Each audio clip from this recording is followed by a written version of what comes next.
तो मालदा में JP Nadda BJP अध्यक्ष, और ये जो तस्वीरें हैं आप सीधी देख रहे हैं, लाइव तस्वीरें हैं जहां किसानों के साथ भोजन कर रहे हैं जेपी नड्डा। और ये पहली बार नहीं है, इससे पहले भी आपने देखा था कैसे किसान के घर पर जाकर भोजन किया गया था। और अभी मालदा क्योंकि पहुंच चुके हैं और परिवर्तन यात्रा की शुरुआत नादिया जिले से आज जेपी नड्डा को करनी है। हालांकि प्रशासन की तरफ से इजाजत नहीं दी गई है इस परिवर्तन यात्रा की, लेकिन बीजेपी अड़ी हुई है कि हम तो यात्रा करेंगे, यानी परिवर्तन यात्रा निकलेगी। लेकिन ना तो प्रशासन ने हां कहा है ना ही ना कहा है। तो आप ये सोचिए कि ममता बनर्जी सेफर साइड चल रही हैं कि अगर कुछ होता है तो फिर बीजेपी के माथे मरना है, और अगर यात्रा सफल रहती है तो यह बताना कि कानून व्यवस्था का कोई पालन नहीं किया गया, परमिशन नहीं थी, उसके बाद भी इस यात्रा को निकाला गया। फिलहाल तो सीधी तस्वीरें आप मालदा से देख रहे हैं। अब से कुछ देर पहले जब संबोधित कर रहे थे तो कई तरह के आरोप, किसानों पर अन्याय का आरोप ममता बनर्जी पर जेपी नड्डा ने अब से थोड़ी ही देर पहले लगाया है। और अभी ये तस्वीरें, सीधी तस्वीरें मालदा से पश्चिम बंगाल के, जहां बीजेपी अध्यक्ष जेपी नड्डा किसानों के साथ अपना भोजन खा रहे हैं। तो ये भोजन पॉलिटिक्स कोई नई बात नहीं है।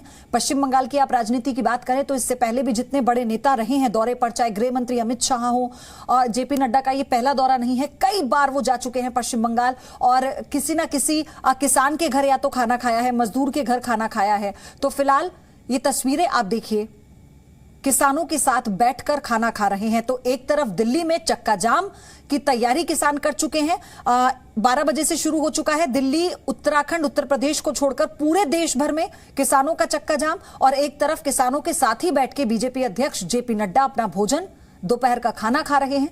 तमाम नेता उनके साथ हैं, बीजेपी के कद्दावर नेताओं को आप देख रहे हैं, पश्चिम बंगाल के दिलीप घोष से लेके तमाम नेता उनके साथ हैं। लेकिन फिलहाल ये तस्वीरें बहुत कुछ कहती हैं।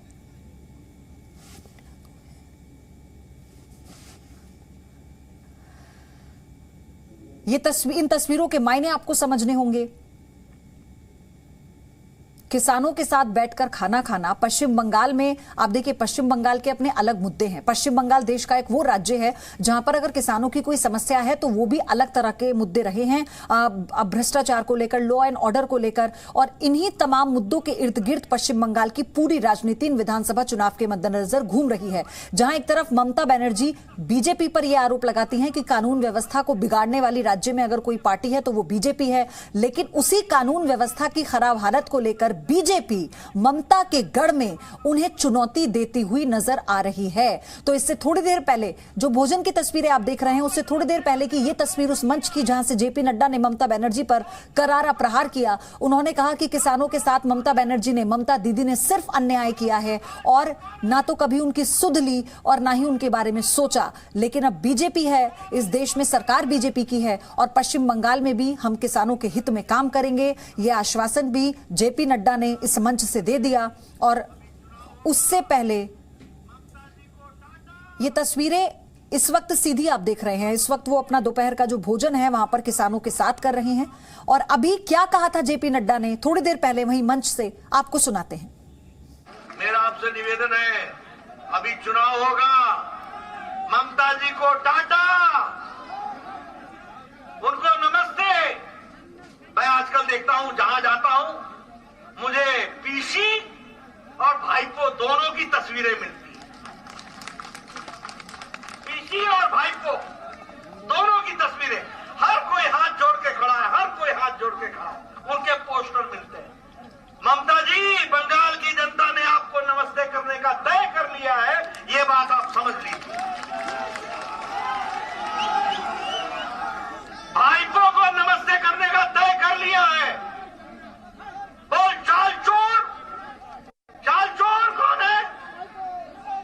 बोलो, त्रिपाल चोर कौन है? कौन है त्रिपाल चोर? तोलाबाजी कौन कर रहा है? ये मैं नहीं कर रहा, ये आप कह रहे हैं किसान भाई।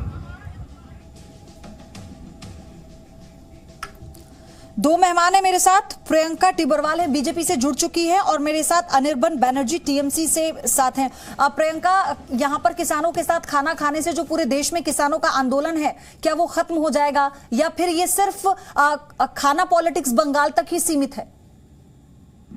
देखिए, मैं आपके प्रश्न से सहमत नहीं हूं कि पूरे देश में जो किसानों का आंदोलन है, ये आंदोलन पूरे देश में नहीं, कुछ लोग हैं जो दिल्ली में आंदोलन कर रहे हैं। आप बंगाल के किसान देखिए, बंगाल में तो कहीं पर भी ये आवाज नहीं, जबकि हम आवाज उठा रहे हैं कि यहाँ के किसान को जो पैसा मिलना चाहिए था, जो केंद्र सरकार भेज रही थी, वो पैसा भी राज्य सरकार ने उन तक अपने राजनीतिक स्वार्थ और फायदे के लिए पहुंचने नहीं दिया। तो ये बात ही पूरी गलत है कि पूरे देश के किसान, ऐसा नहीं है। दूसरी बात देखिए कि यही फर्क है टीएमसी में और भाजपा में कि हम किसानों के साथ बैठ करके भोजन करते हैं और भाजपा और उसके कर्मचारी जो हैं इसमें बिलीव करते हैं, और टीएमसी जो है वो यहाँ पर आम जनता को जो राशन पहुंचाया जाता है उसको भी चुरा लेती है, उसमें भी सिंडिकेट करती है, उसमें भी कट मनी खोजती है।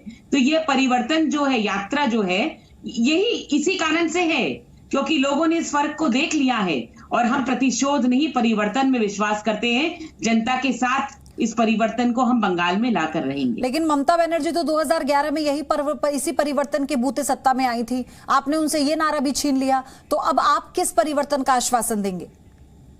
देखिए, जब ममता बनर्जी यहां पर आई थी, मैं साफ बोलती हूं और मुझे ये बोलने में कोई झिझक नहीं कि लोगों के पास उस वक्त कोई और चारा नहीं था। यहां पर कोई और सरकार बनने के लिए कोई पार्टी जो है इस मजबूती से थी ही नहीं, किसी का अस्तित्व नहीं था। तो इसीलिए लोगों के पास कोई चारा नहीं बचा था, उन्हें टीएमसी को सिलेक्ट करना पड़ा। लेकिन आज लोगों के पास ये चॉइस है। देखिए, ये बहुत ही दुर्भाग्यपूर्ण बात रही है पश्चिम बंगाल के इतिहास में कि हमेशा केंद्र और राज्य सरकार जो है वो अलग अलग रही है। इसी कारण आज पश्चिम बंगाल जो है बाकी की जो स्टेट्स हैं उनसे 30 साल पीछे है।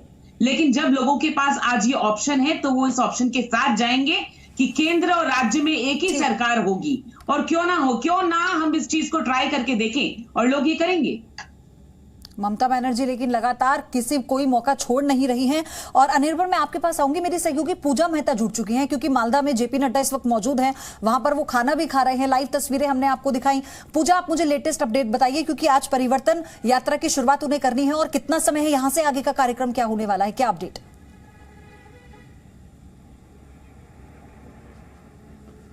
देखिए पयोधी, जैसा कि आप भी बता रही थी और तस्वीरों के माध्यम से हम देख रहे हैं, बीजेपी राष्ट्रीय अध्यक्ष जेपी नड्डा अभी किसान के घर भोजन कर रहे हैं। इसके बाद जो है वो रविन्द्रनाथ टैगोर के स्टैच्यू पर माल्यार्पण करेंगे और उसके बाद वो नदिया जिले के नवद्वीप के लिए रवाना होंगे। यहाँ पहुंचने के बाद वो श्री चैतन्य महाप्रभु का जो मंदिर है वो आश्रम में पहुंचेंगे और उसके बाद रथ यात्रा को शुरू करेंगे। हालांकि बीजेपी की ओर से ये बार बार कहा जा रहा है कि ये रथ यात्रा नहीं और परिवर्तन यात्रा है, लेकिन जो चिट्ठी बंगाल की चीफ सेक्रेटरी को भेजी गई थी उसमें साफ लिखा गया था कि पश्चिम बंगाल के 5 जोन से ये परिवर्तन यात्रा निकाली जाएगी और हर एक यात्रा में एक रथ भी रहेगा। लेकिन अभी तक ये रथ जो है आकर नहीं पहुंचा है नदिया जिला, तो हमको अभी तक नहीं पता है वो रथ कैसा होगा दिखने में और आखिरकार कब यहाँ से शुरू होगा। लेकिन कुल मिलाकर पुलिस या नदिया जिले के एडमिनिस्ट्रेशन की बात करें तो ना ही तो उनको अनुमति दी गई है और ना ही उनको अनुमति देने से इनकार किया है, क्योंकि ये मैटर जो है पुलिस की ओर से कहा जा रहा है कि सब जुडिस है 9 फरवरी को कलकत्ता हाईकोर्ट में सुनवाई होनी है, इसलिए पुलिस जो है इस पर कोई भी टिप्पणी करने से या अपना बयान ओके पूजा, अनिर्बन बैनर्जी है टीएमसी से मेरे साथ। अनिर्बन, ये क्यों हुआ है कि ना तो मना किया गया है और ना ही इजाजत दी गई है, तो ये तो फिर गेम प्ले है ना? देखिए, कलकत्ता हाईकोर्ट में एक पीआईएल दायर हुआ है, उसका जो सब्सटेंस है ये है कि ये रथ यात्रा बीजेपी ने जब पहली बार निकाला था देश भर में दंगे हुए थे, तो ये पार्टी एक दंगाइयों की पार्टी है। उनका हर एक जो कर्म सूची रहता है, रथ यात्रा हो या और कुछ भी हो, ये वो दंगा फैलाने के लिए जो भड़काना चाहते हैं ये लोग, वही काम ये करते हैं। तो इसी को मद्देनजर रखते हुए हाईकोर्ट में याचिका फाइल हुई है, पीआईएल फाइल हुई है। हाईकोर्ट ने कहा है कि हम 9 तारीख को इसको पीआईएल को हम एक्सेप्ट करते हैं, 9 तारीख को हम सुनवाई करेंगे। तो अब ये सब जुडिस मैटर है, इसीलिए प्रशासन कह रही है कि हम लोग इसके बारे में कुछ टिप्पणी नहीं करेंगे, ये हाईकोर्ट डिसाइड जो भी करेगा हम लोग वही ऑर्डर फॉलो करेंगे। तो उनके ओर से ये कोई प्रॉब्लम नहीं है, कोई गेम प्ले भी नहीं है, कुछ भी नहीं है। हाईकोर्ट के पास मैटर है, वो डिसाइड करेंगे और हमें आशा है कि वो ये ऐसे कम्युनल यात्रा जो ये करने चाहते हैं बीजेपी, इसका अनुमति नहीं देंगे। चलिए देखते हैं 9 तारीख को क्या होता है। नहीं, अगर यही ममता बनर्जी 2011 में कह रहे तो वो कम्युनल नहीं है, अगर बीजेपी करती है तो वो कम्युनल है। जी, ममता बनर्जी ने कभी रथ यात्रा निकाला ऐसा तो मुझे पता परिवर्तन का नारा किसने दिया था? परिवर्तन का नारा किसने दिया था? ये तो अपना एजेंडा है। उन्होंने पदयात्रा निकाली तो क्या वो कम्युनल हो गई? जी नहीं, पदयात्रा की बात नहीं, उन्होंने कहा था कि रथ यात्रा होगा। उनका जो लीडर्स है, ममता बनर्जी तो पैदल मार्च करने निकली थी, क्या उस मार्च को आप कम्युनल कहेंगे? आपके पार्टी के तमाम बड़े नेता सांसद उनके साथ थे और ये कहा जा रहा था कि महिला होने के नाते उन्हें टारगेट किया जा रहा है, तो ये सिंपैथी गेनर नहीं हुआ फिर? नहीं, इधर सिंपैथी गेन करने की बात नहीं है। रथ यात्रा को लेकर जो आपने प्रश्न किया था, मैंने उसको जवाब दिया कि रथ यात्रा का आपने कहा कम्युनल है, ऐसे किसी भी कार्यक्रम में नहीं होने चाहिए। तो ये तो फिर सवाल आपसे पूछा जाएगा ना कि क्या ममता बनर्जी अगर पदयात्रा निकालती हैं तो वो कम्युनल नहीं है?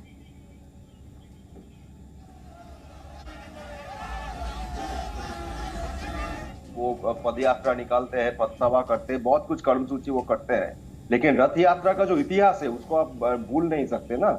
लेट 80s और अर्ली 90s में जो रथ यात्रा आडवाणी जी ने किए थे, उसके बाद सारे देश में जो दंगा फैल गया था, जितने लोग अपने प्राण खो चुके थे, जैसे आपने बाबरी मस्जिद के ढांचा को तोड़ दिया, वो तो तालिबान किए थे। बामियान में बौद्ध मूर्ति को ऐसे ही तोड़ दिए थे। तो ऐसे तालिबानी कायदे में दंगा फैलाने वाली ये कर्मसूची अगर कोई अपोज करता है तो ठीक ही है, वो हाईकोर्ट को भी अनुमति नहीं देना चाहिए। और प्रशासन अभी चुप है, वो देखेंगे ऑर्डर क्या होता है। वो अगर मॉडिफाई करना पड़े तो बीजेपी को मॉडिफाई करना है, वो तो लॉ एंड ऑर्डर सिचुएशन अपने हाथ में लेकर ये कम्युनल राइट फैलाने वाली काम नहीं कर सकती ना, क्योंकि वो वही चाहती तो है, उसके पास और कोई एजेंडा नहीं है। कम्युनल राइट्स अगर हो जाए तो बीजेपी का वोट बढ़ता है। ये हार्वर्ड का एक स्टडी रहा है, तो वो हर एक बार जब वो देखते हैं कि अपने पैरों तले मिट्टी खिसक रहा है, तो ऐसे ही कुछ एजेंडा सामने लाते हैं। अनिर्बन, मैं आपसे अपना काउंटर लूं उससे पहले मैं चाहती हूं कि प्रियंका इस पे मुझे जवाब दीजिए कि अगर कोर्ट में मामला था इजाजत परमिशन का, तो थोड़ा इंतजार तो आप लोग भी कर सकते थे। नहीं, हम इंतजार क्यों करें, क्योंकि कोई स्टे नहीं है कोर्ट की तरफ से। अगर कोई स्टे ऑर्डर आता उसके बाद अगर हम करते तो वो उसका उल्लंघन होता, लेकिन किसी भी तरह का कोई स्टे नहीं है। हम करेंगे, उसके बाद कोर्ट को जो ऑर्डर देना है उसको भी हम फॉलो करेंगे, लेकिन उसके लिए हम अपना जो प्रोग्राम है उसमें परिवर्तन क्यों लाएं, क्यों चेंजेस लाएं? ऐसा कोई ऑर्डर है नहीं। देखिए, यहाँ की मुख्यमंत्री जो है, मैं आपको कहती हूँ, ये बोलने में मुझे कोई झिझक नहीं, वो सिर्फ एक ही धर्म मानती है और वो है इस्लाम, जो कि वो खुले आम बोलती नहीं है, लेकिन राजनीतिक स्वार्थ के लिए वो एक ही चीज पहचानती है। देखिए, भगवान के नाम से, भगवान से जुड़ी हुई कोई भी चीज हो, हर चीज में उनको तकलीफ है, हर चीज में। और आज तो रथ को भी इन्होंने धार्मिक बना दिया, रथ को भी इन्होंने हिंदुइज्म से जोड़ दिया। तो ये सब करने वाली मुख्यमंत्री हैं और कोई नहीं। हम करें तो वो रिलीजियस हो गया। रामनवमी पर यात्रा निकलती है तो उसको ये दंगे का रूप दे देते हैं। यहाँ पे बीजेपी का अगर जेपी नड्डा जी का कॉन्वे निकलता है तो भाड़े के गुंडों से उस पर हमला कराते हैं। ये कैसी राजनीति है यहाँ की? ये कैसा रक्त चरित्र है? मैं तो समझ नहीं पाती। डेमोक्रेसी का नामो निशान खत्म कर दिया इन लोगों ने। और किसी को भी करने के लिए परमिशन चाहिए आपसे। मैं कहती हूं, हजारों लोगों को लेकर के ममता बनर्जी सड़क पर पैदल निकल जाती है, कैसी परमिशन होती है? तब कितने दिन पहले रूट मैप डिसाइड होता है, कितने लोग आते हैं, ये कहां लिख करके भेजा जाता है? सारे नियम, सारे कानून भाजपा के लिए ही क्यों? अनिर्बन, जवाब दीजिए। जी, प्रियंका जी ने मैं जो कह रहा था वो उसी को प्रमाण कर दिए हैं कि वो बिल्कुल। मुझे शर्म नहीं आती आप लोगों के जैसे ये कहने में कि हाँ मैं हिंदू हूँ। ये शर्म आप लोगों को आती होगी। सांप्रदायिक है, इसको कहने में आपको शर्म नहीं आती है, हमें पता है। नहीं, सांप्रदायिक नहीं, मैं हिंदू हूँ। मैं आप लोग जैसी नहीं जो बैनर्जी लिख के बैनर्जी से शर्माओ। मुझे अपने हिंदू होने पे गर्व है, आपके जैसे शर्म नहीं। आप जो फैसीवादी कायदे में लोग को बांटते हैं, ये आपने ओपनली एक्सेप्ट कर लिया, मैं आपको धन्यवाद करता हूँ। 30% लोगों को आपने तालिबानी कायदे में दंगा फैलाने में विश्वास रखते हैं। आज शर्म क्यों आ रही है अपने आप को? अरे आप तो कहीं के नहीं रहे। मैं कहती हूँ आप कहीं के नहीं रहे, ना इस्लाम के रहे ना हिंदू के रहे। आपको रेस्पेक्ट इसीलिए करता हूँ कि आप ठीक है अनिर्बन, मेरा सवाल आपसे ये है, अगर आप बीजेपी को कम्युनल कह रहे हैं तो ममता बनर्जी को फिर डर किस बात का है? ममता बनर्जी अपनी पैदल यात्रा निकाले, उन्हें किसी की परमिशन की जरूरत नहीं है। वो सरस्वती पूजा पर बैन लगा दे, उन्हें कोई बोलने वाला नहीं है, वो कभी गलत नहीं होती। वो अगर परमिशन ना दे गृह मंत्री के पश्चिम बंगाल में आने की, उन्हें हेलीपैड बनाने की परमिशन ना मिले, तो उन्हें कहने वाला कोई नहीं, क्योंकि वो गलत नहीं है। ठीक है, तो सरस्वती पूजा में बैन कहां सरकार ने लगाई ये भी आपको बताना है। आप जर्नलिस्ट हैं, आप ऐसे फेक आईटी सेल वाला क्लेम नहीं कर नहीं नहीं, सकते। आप बताइए किस टाइम पे सरस्वती कहाँ पर सरस्वती ये जगह है? नहीं, आप सरस्वती बताइए, पूजा पर आप कौन भूल सी गए हैं, जगह पर? आप भूल गए बताइए, हैं, कौन सी हेलीपैड जगह? नहीं दिया गया था, आप भूल गए हैं, सरस्वती आप भूल पूजा गए बताइए हैं, ना। आप भूल नहीं, गए नहीं, हैं, आपने सरस्वती पूजा बताया, आप भूल गए हैं, आप भूल गए हैं, कौन से साल में कौन सी जगह, आप भूल गए हैं, मुझे तो पता ही नहीं है। नहीं पकड़ हाँ तो लीजिए, फिर मुझे आपको पता नहीं है। अरे अनिर्बन, ऐसा आपको बुरा पता नहीं है, आप ये बोलिए, आपको पता नहीं है, आप ये बोलिए, एक बात को लेकर आप सुनिए, आप मुझसे काउंटर मत कीजिए, आप मुझसे काउंटर मत कीजिए, आप मुझसे काउंटर मत कीजिए, मुझे लेना है ब्रेक। लेकिन ब्रेक से पहले मैं आपको ये बता दूं, अगर आपको ये लगता है, ठीक है अनिर्बन, अगर आपको ये लगता है कि आपका एक काउंटर मुझसे है, आपका एक काउंटर मुझसे है, तो ये आपकी गलती है, ये आपकी गलती है। 5 फरवरी 2017 सुन लीजिए, ठीक है, सुन लीजिए। 5 फरवरी 2017 हटा के स्कूल में मैडम 5 फरवरी 2000 बताइए, आपको बोलना है, प्रियंका जी क्यों बोलेंगी? जवाब दे रही हूँ, सुनिए। फेक न्यूज देती रहती है, उनको छोड़ दीजिए, आपको जर्नलिस्ट अच्छा ठीक है अनिर्बन, प्रियंका आप यहाँ मुझसे काउंटर करने के लिए बैठे हैं, आप यहाँ मुझसे काउंटर करने के लिए बैठे हैं, आप मुझसे काउंटर करने के लिए बैठे हैं यहाँ पर। आपने आपसे एक सवाल का जवाब तो दिया नहीं गया, आपसे एक सवाल का जवाब तो नहीं दिया गया। Presenting B News app, available on Google Play and App Store. Download it now.